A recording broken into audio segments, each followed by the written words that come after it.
नमस्कार, बहुत स्वागत है आप सभी का। प्राइम न्यूज देख रहे हैं आप। मैं हूं आपके साथ सिमी सोनी। उत्तराखंड स्पीकिंग में तमाम खबरों पर नजर डालेंगे। सीएम पुष्कर सिंह धामी का चंपावत दौरा है। कैलाश मानसरोवर यात्रा का पहला जत्था रवाना। बता दें आपको कि टनकपुर से सीएम धामी ने पहला जत्था रवाना किया है। बेस कैंप धारचूल पहुंचेगा पहला जत्था। पहले जत्थे में करीब 11 राज्यों से 49 लोग शामिल हुए हैं। ये बड़ी खबर बता दें।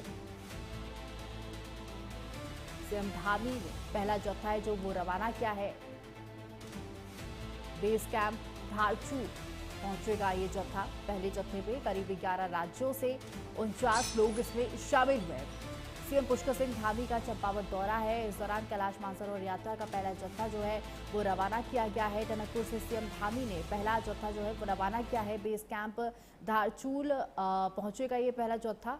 और बता दें आपको कि पहले जत्थे में करीब 11 राज्य से 49 लोग इसमें शामिल हुए हैं। ये बड़ी खबर बता दें आप सभी को।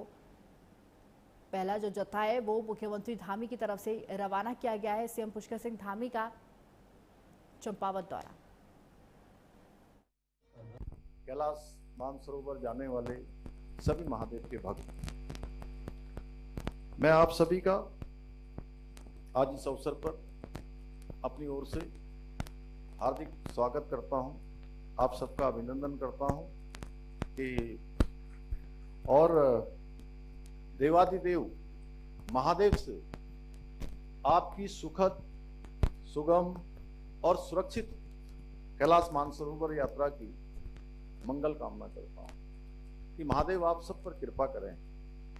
और जैसा मैंने शुरुआत में ही कहा कि महादेव की कृपा तो आप पर साक्षात है ही है, अन्यथा इतने देखिए 140 करोड़ का देश और केवल 49 लोगों को वहां जाने का अवसर मिल रहा है। सच में आप सबका जीवन तो सफल और सार्थक हो गया। भगवान की कृपा आप पर साक्षात हो गई।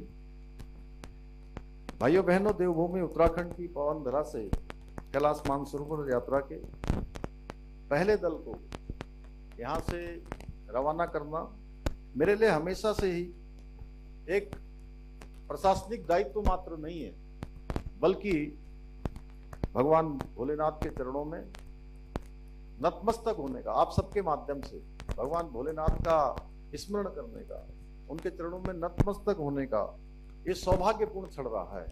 ये यात्रा तो आत्मा से परमात्मा के मिलन की यात्रा है, स्वयं को समष्टि में समाहित करने की यात्रा है, साथ ही आदि से अनंत के साक्षात्कार की यात्रा है। कहा जाता है कैलाश पर्वत पर जाने का सौभाग्य उसे ही मिलता है जिसे भगवान भोलेनाथ बुलाते हैं। और आप सभी शिव भक्तों को भगवान भोलेनाथ का वो दिव्य आमंत्रण मिला है। आप सभी अत्यंत सौभाग्यशाली हैं कि आपको स्वयं देवादिदेव महादेव ने अपनी पवित्र कैलाश मानसरोवर यात्रा के लिए चुना है। और ये यात्रा केवल एक धार्मिक आस्था का केंद्र नहीं है, बल्कि हमारे देश की सांस्कृतिक एकता का भी प्रतीक है। तो इस खबर पर और भी जानकारी देने के लिए हमारे साथ महेंद्र प्रताप सिंह जुड़ चुके हैं। तो महेंद्र, सीएम पुष्कर सिंह धामी की तरफ से जो पहला जत्था है वो रवाना कर दिया गया है। इस जत्थे में कितने लोग शामिल है, कहाँ ये पहुंचेगा जत्था, क्या है पूरी जानकारी? ये दरअसल जत्थे को खुद रवाना करने पहुंचे थे सीएम धामी। दरअसल जहां भी इतने जो बड़े बड़े कार्यक्रम हो रहे हैं उसमें सीएम धामी खुद पहुंच रहे हैं। इससे प्रशासनिक अमला भी सक्रिय होता है और इन यात्रियों की सुरक्षा और सुविधा भी सुनिश्चित हो पाती है। इसलिए ये महत्वपूर्ण है, क्योंकि पहली बार देखने में आ रहा है कि मुख्यमंत्री किसी भी बड़े प्रोग्राम हो तो उसमें खुद पहुंच रहे हैं। इसलिए पब्लिक टच भी हो रहा है जी। और सीएम धामी आज दौरे पर है, तो इस दौरान आज पूरा स्केड्यूल क्या होने वाला है उनका, सीएम धामी का? जी, वहाँ पे कई परियोजनाओं का उद्घाटन भी होना, लोकार्पण होना है। चंपावत कैलाश मानसरोवर यात्रियों को रवाना करने के बाद वो शारदा तटबंध निर्माण का भी शिलान्यास और भूमि पूजन में शामिल होंगे और इसी के साथ परियोजना को गति मिल सकेगी। बिल्कुल, तमाम जानकारी देने के लिए, हमारे साथ जुड़ने के लिए बहुत बहुत धन्यवाद आपका महेंद्र। तो वहीं सीएम पुष्कर सिंह धामी का जो महादौरा है, चंपावत, नैनीताल और दिल्ली के दौरे पर रहेंगे सीएम धामी। तो वही बता दें कि कैलाश मानसरोवर यात्रा के पहले दल को उन्होंने विदाई दे दी है। टनकपुर में शारदा तटबंध का शिलान्यास किया जाएगा। रामनगर में धनगढ़ी गार्डन सेतु का लोकार्पण होगा। मुख्य सेवक संवाद में जनता से सीएम मिलने वाले हैं। चंपावत और नैनीताल के बाद दिल्ली भी रवाना होंगे। उत्तराखंड के मुख्यमंत्री पुष्कर सिंह धामी आज चंपावत, नैनीताल और दिल्ली के तूफानी दौरे पर रहेंगे। उन्होंने टनकपुर के से कैलाश मानसरोवर यात्रा 2026 के पहले दल को हरी झंडी दिखाई है। इसके बाद शारदा स्नान घाट पर तटबंध निर्माण का शिलान्यास और मुख्य सेवक संवाद करेंगे। वहीं दोपहर बता दें आपको, दोपहर में स्थानीय कार्यक्रम के बाद सीएम धामी रामनगर पहुंचेंगे, जहां वे 2:30 बजे धनगढ़ी नाले पर बने नए गार्डन सेतु का लोकार्पण कर जनता को बड़ी सौगात देंगे। देर शाम मुख्यमंत्री सीधे नई दिल्ली के लिए रवाना हो जाएंगे। ये तमाम चीजें आपको बता दें, ये आज का पूरा स्केड्यूल जो है सीएम धामी का रहने वाला है। रामनगर में धनगढ़ी गार्डन सेतु का वो लोकार्पण करेंगे। मुख्य सेवक संवाद में जनता से भी मुलाकात करने वाले हैं सीएम पुष्कर सिंह धामी। चंपावत और नैनीताल के बाद दिल्ली भी रवाना होंगे। ये बता दें आज पूरे दिन कहां जाएंगे। हालांकि आखिर में दिल्ली के लिए भी रवाना होंगे सीएम पुष्कर सिंह धामी। तो ये महादौरा है मुख्यमंत्री धामी का। चंपावत, नैनीताल और दिल्ली के दौरे पर रहने वाले हैं। कैलाश मानसरोवर यात्रा के पहले दल को विदाई जो है वो सीएम धामी ने दे दी है। टनकपुर में शारदा तटबंध का शिलान्यास जो है वो पुष्कर सिंह धामी की तरफ से किया जाएगा। रामनगर में धनगढ़ी गार्डन सेतु का लोकार्पण जो है वो किया जाएगा। मुख्य सेवक संवाद में जनता से मुलाकात भी करने वाले हैं सीएम धामी। उसके बाद दिल्ली भी रवाना होंगे। वही खबरों में आगे बढ़ेंगे। खान फार्म पर कोर्ट का आदेश लागू हो चुका है। सायरा वाड्रा को मिला है खान फार्म का कब्जा। प्रशासन की देर रात की कार्रवाई की गई है, बड़ी कार्रवाई की गई है। कार्रवाई के दौरान भारी पुलिस बल भी तैनात रहा।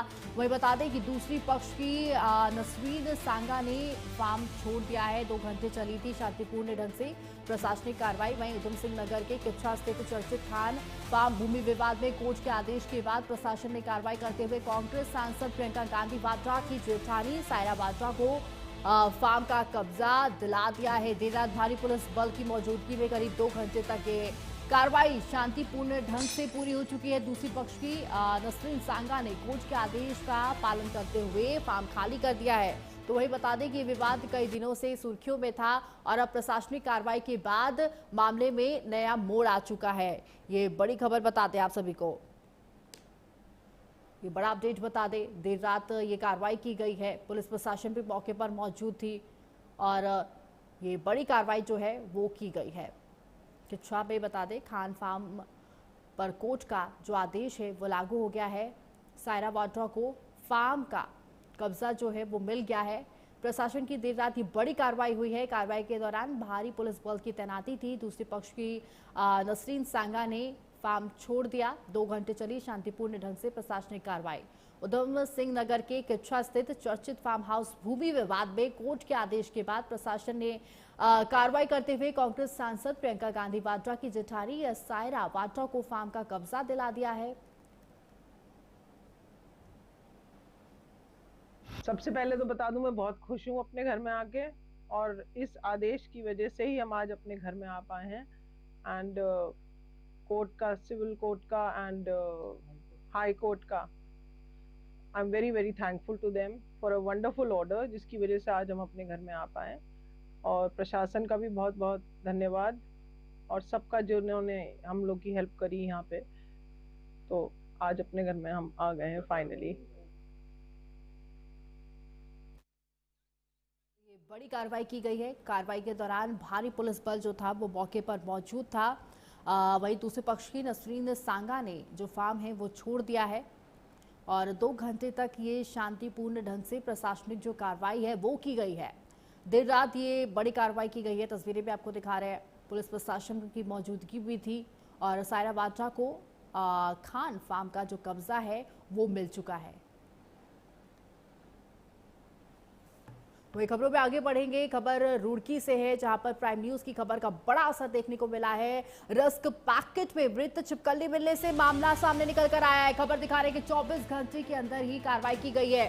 फूड विभाग ने बड़ा एक्शन लिया है। टीम ने रस्क के सैंपल जांच के लिए भेज दिए हैं। रिपोर्ट में लापरवाही मिलने पर कड़ा एक्शन किया जाएगा। उत्तराखंड के रुड़की में रस्क पीस के पैकेट में कथित तौर पर मृत छिपकली का बच्चा मिलने के मामले में हमारे चैनल पर खबर प्रकाशित होने के बाद 24 घंटे के अंदर खाद्य सुरक्षा विभाग हरकत में आ गया। दरअसल हमारे चैनल ने इस खबर को बड़ी ही प्रमुखता से दिखाया था, जिसके बाद विभागीय टीम संबंधित दुकान पर पहुंची और जांच प्रक्रिया शुरू करते हुए रस्क पीस के सैंपल एकत्रित किए गए। खाद्य सुरक्षा विभाग की टीम ने दुकान से संबंधित बैच के उत्पादों के नमूने लेकर उन्हें जांच के लिए प्रयोगशाला भेजने की प्रक्रिया शुरू कर दी है। अधिकारियों का कहना है कि लैब रिपोर्ट आने के बाद अगर लापरवाही मिली तो जिम्मेदार पक्ष के खिलाफ कड़ी कार्रवाई की जाएगी। ये बड़ी खबर बताते हैं आप सभी को। प्राइम न्यूज की खबर का बड़ा असर देखने को मिला है। फूड विभाग की तरफ से बड़ा एक्शन लिया गया है। रस के पैकेट में मरी हुई छिपकली मिली थी, जिसे प्राइम न्यूज ने खबर को दिखाया था और अब जाकर इस मामले में जो बड़ी कार्रवाई है वो की गई है। रुड़की से खबर बता रहे हैं, जहां पर प्राइम न्यूज ने इस खबर को चलाया था, जिसका बड़ा असर देखने को मिला है। रस पैकेट में मृत छिपकली मिलने के बाद ये खबर हमने चलाई थी। उसमें जब उन्होंने पैकेट को खोला तो उसमें छिपकली जैसे संदिग्ध चीज दिखी, जिसके आधार पे मैं आज मौके पे आया हूँ। मौके पे उस उक्त रस्क को ग्राहक ने दुकानदार को वापस किया था, जिससे क्या कहते हैं जो प्रोडक्ट है उस पे सिंगल प्रोडक्ट रखा हुआ था दुकान पर, उस पे छिपकली जैसी कोई चीज़ संदिग्ध लग रही है। अब ये राज्य विश्लेषण प्रयोगशाला के जांच का विषय है, उसके आधार पर रिपोर्ट की जाएगी, फिर अग्रिम कार्रवाई की जाएगी।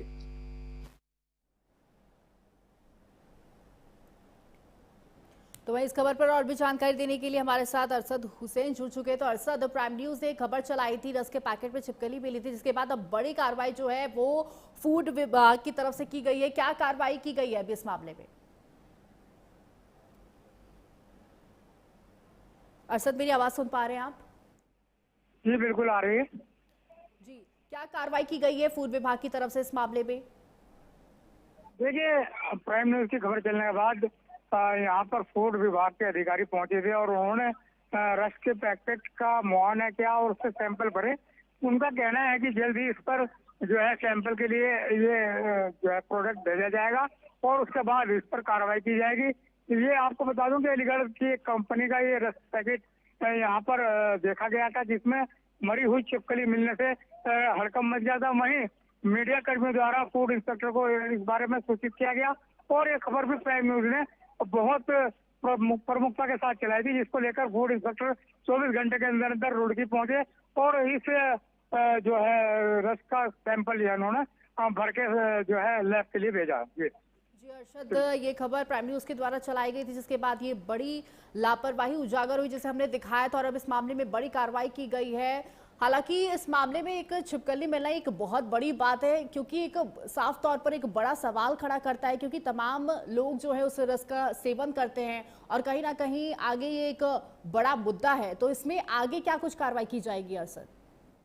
देखिए, फूड इंस्पेक्टर से हमारी बात हुई है, उन्होंने कंपनी को नोटिस भेजने का नोटिस भेजकर जवाब मांगने की बात कही है। वहीं उन्होंने कहा कि इस तरह की लापरवाही बहुत बड़ी लापरवाही है, जो किसी की जान भी ले सकता है।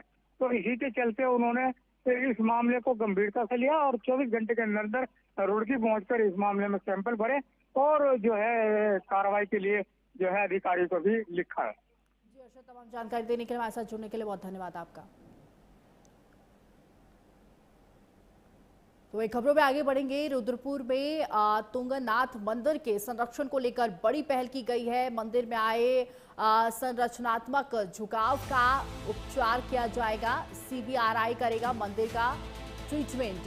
इंजीनियरिंग तकनीकों की मदद से मजबूत किया जाएगा मंदिर को। बता दें कि आने वाले पीढ़ियों के लिए संरक्षित किया जाएगा। विश्व के सबसे ऊंचे शिव मंदिरों में शामिल तुंगनाथ मंदिर के संरक्षण को लेकर बड़ी पहल की गई है। मंदिर में आए इस झुकाव का वैज्ञानिक तरीके से उपचार जो है वो किया जाएगा। इसकी जिम्मेदारी केंद्रीय भवन अनुसंधान संस्थान यानी कि CBRI ने संभाली है। विशेषज्ञ आधुनिक इंजीनियरिंग तकनीकों की मदद से मंदिर की नींव और पूरी संरचना को मजबूत करेंगे। करीब 1000 वर्ष पुराना इस मंदिर के ऐतिहासिक और धार्मिक पहचान को सुरक्षित रखते हुए उपचार किया जाएगा, ताकि ये प्राचीन धरोहर आने वाले पीढ़ियों के लिए संरक्षित रह सके। तो ये CBRI की तरफ से किया जाएगा मंदिर को सुरक्षित रखने के लिए, इसका ट्रीटमेंट किया जाएगा। और तस्वीरों में भी आपको मंदिर की तस्वीरें दिखा रहे हैं। इस मंदिर में एक झुकाव है जिसे अब सही किया जाएगा। ये बड़ी पहल है जो वो की जा रही है, संरक्षण को लेकर ये बड़ी पहल है। मंदिर में आए इस झुकाव का उपचार किया जाएगा। CBRI इस मंदिर का ट्रीटमेंट करेगा, इंजीनियरिंग तकनीकों की मदद से इसको मजबूत किया जाएगा। आने वाले पीढ़ियों के लिए ये जो संरक्षित इसे किया जाएगा। विश्व के सबसे ऊंचे शिव मंदिर में शामिल है ये मंदिर। मंदिर में आए इस झुकाव का वैज्ञानिक तरीके से उपचार किया जाएगा। इसकी जिम्मेदारी केंद्रीय भवन अनुसंधान संस्थान यानी कि CBRI ने संभाली है। विशेषज्ञ आधुनिक इंजीनियरिंग तकनीकों की मदद से मंदिर की नींव को और पूरी संरचना को मजबूत करेंगे। मैं बता दें आपको कि करीब 1000 वर्ष पुराने इस मंदिर की ऐतिहासिक और धार्मिक पहचान को सुरक्षित रखते हुए उपचार जो है वो किया जाएगा ताकि ये प्राचीन धरोहर आने वाली पीढ़ियों के लिए संरक्षित रह सके। तो ये रुद्रपुर से खबर बता रहे हैं। नमस्कार। ये तुंगनाथ मंदिर का प्रोजेक्ट हमको 2025 में अगस्त में हमको कांटेक्ट किया गया था।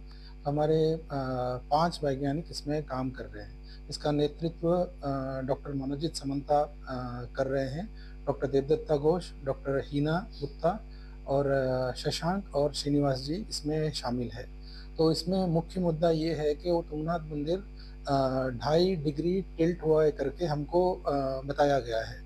तो ये हमारा कॉम्प्रहेंसिव एनालिसिस और रूट कॉज क्या है और उसका रेमेडियल मेजर जो करना है वो सब हम लोग कर रहे हैं।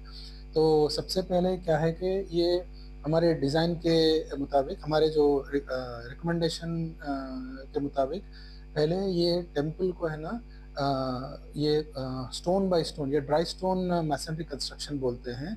तो इसको ऐसा करते हैं कि स्टोन बाय स्टोन अनलोडिंग करके उसके बाद में उसमें जो आलगे वगैरह जो ग्रोथ हुआ है उसको निकाल के जब निकालते हैं एक एक स्टोन जब निकालते हैं उसका एक कोडिंग होता है कि कौन सा स्टोन कहाँ से निकाला है।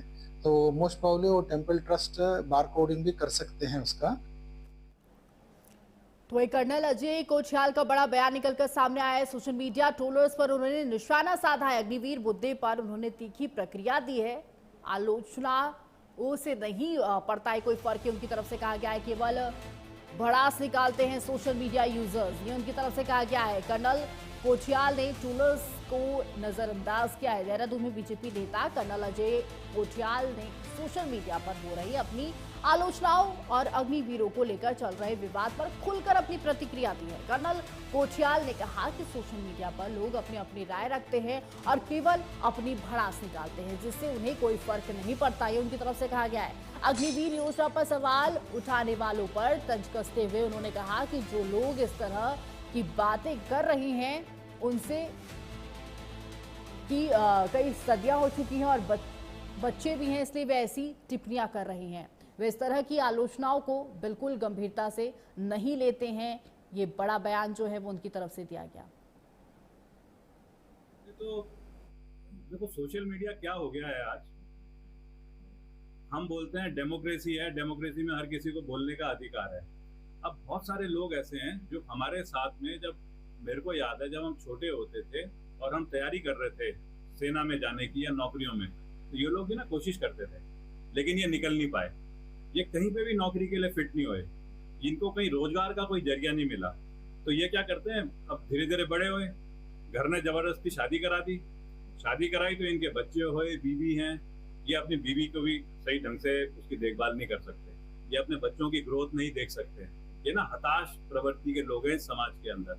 हताश होने के साथ ये जब घर भी जाते होंगे तो मेरे को नहीं लगता है कि इनके बच्चे या इनके परिवार वाले इनको कोई इज्जत देते होंगे। तो कहीं ना कहीं तो भड़ास निकालनी है। ये क्या करते हैं, ये एक तरीका ढूंढते हैं कि सोशल मीडिया में ना कमेंट लिखते हैं। मेरे जैसों के अगेंस्ट तो बहुत कमेंट आते हैं, लेकिन दूसरी चीज क्या होती है, इनके कमेंट्स, मतलब ये तो उस लेवल के लोग हो गए हैं कि जब इनके कमेंट्स इनके बच्चे, इनके परिवार भी देखते होंगे ना कि इन्होंने किसी के लिए कोई कमेंट लिखे हैं, इनको उससे भी फर्क नहीं पड़ता। तो फिलहाल इस बुलेटिन में सिर्फ इतना ही, लेकिन खबरों का सिलसिला लगातार जारी है। तमाम से बड़े अपडेट्स के लिए देखते रहें प्राइम न्यूज़।